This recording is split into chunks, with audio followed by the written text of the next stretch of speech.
Hold on. Okay. Yes, sir. With the tape. All right. So we good, Coach? Yep. Okay. So just kind of going back a little bit, and kind of a little bit of Zoom confusion, but so again, we just took an outside linebacker, put him at an end in a speed rush scenario, and I'm gonna go through a few other instances throughout the season. Okay, talking about personnel where we put number 12, Davion Francis, in different spots. All right, to allow him to do what he does best. Okay, and he's an athlete that's got the most motor probably ever been around. And let him get in some space. We'll put him in the box, or we'll widen him out. We'll do all kinds of things. Right here, we have him at in. Okay, let the kid do his thing. All right, and let him play well. All right, don't try to confine him to one thing. I don't want to. We don't want to just waste him and put him at the wheel maybe and just keep him in the box. I want to move that kid around. Use his athleticism to our advantage and to have different scenarios. Okay, here. Yeah, this was against St. Martinville. Okay, we got like a 5-man look here. All right, it's him off the edge. Okay, and he gets a huge hit on the QB, changes the game right there again. All right, so we just had him here and like almost like a wide 9. All right, tight end protects, so he comes in and helps out with rush. Okay, they have screen on, he gets untouched, and he's got a hell of a sack for us. Okay. That's one instance there. Okay, here's another one. This will be against Southside. Okay, this is against Southside here, which is more of a spread team. They did a good job against us this year with some trips nubs, some trips open stuff. But here, okay, you'll see we got too high look, and he's out here wide.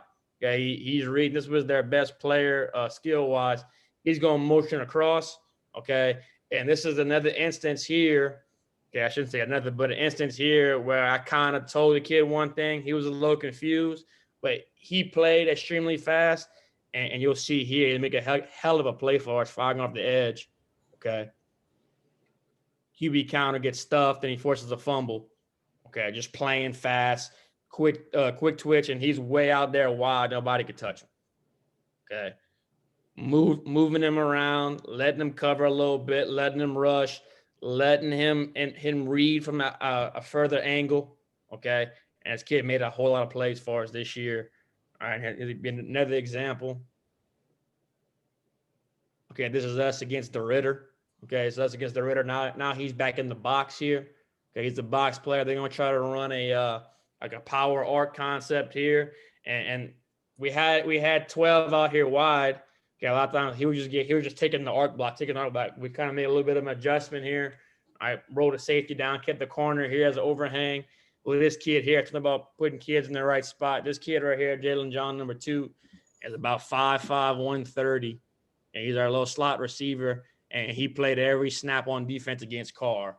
All right, and he played a decent amount against the Ritter, and everybody was kind of surprised. You know what?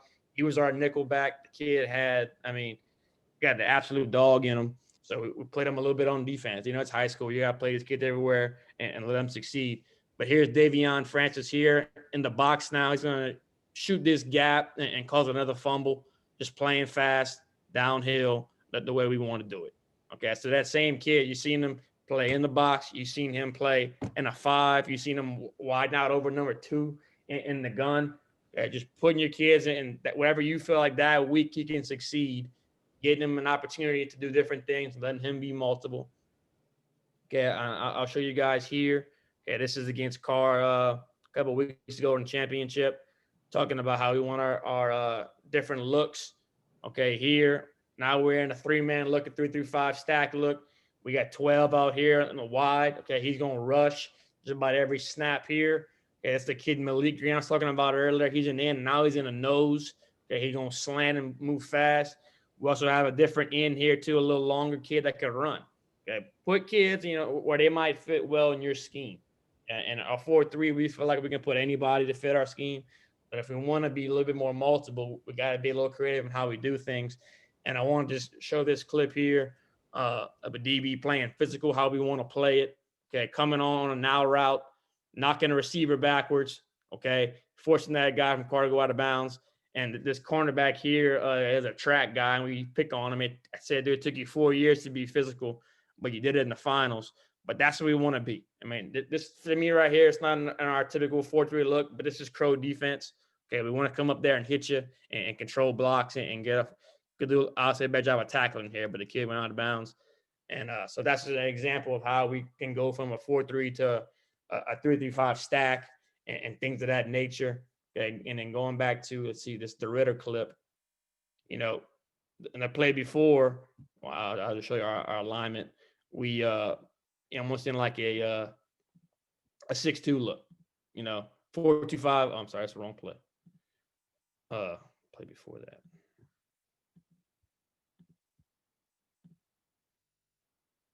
Okay, just kind of give you a look here. Now we got 6 guys up front. We have 12 on the outside, letting them rush.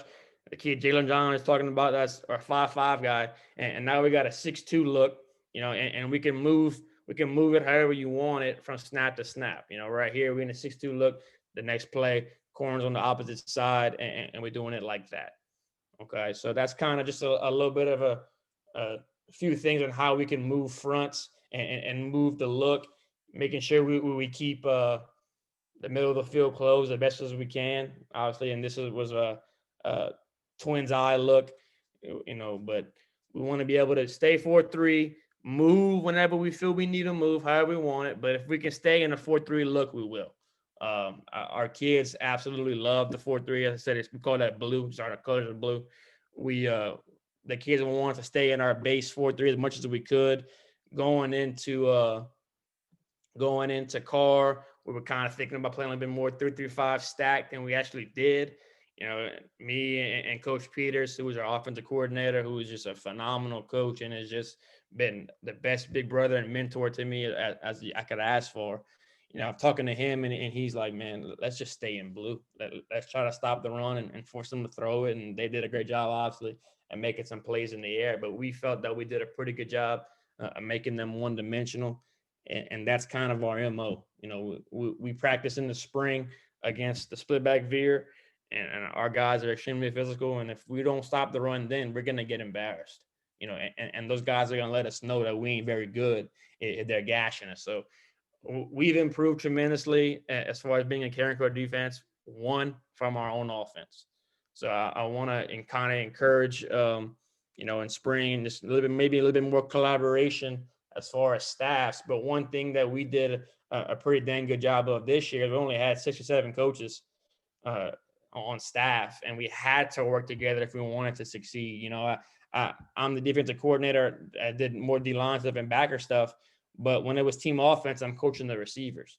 Whenever you had that type of collaboration and staffs working together and you're all, kind of copying up a Coach O, one team, one sound type thing, one beat, it made a huge difference as far as our defense. And then those kids, again, consistency over randomness. Those kids are hearing the same things.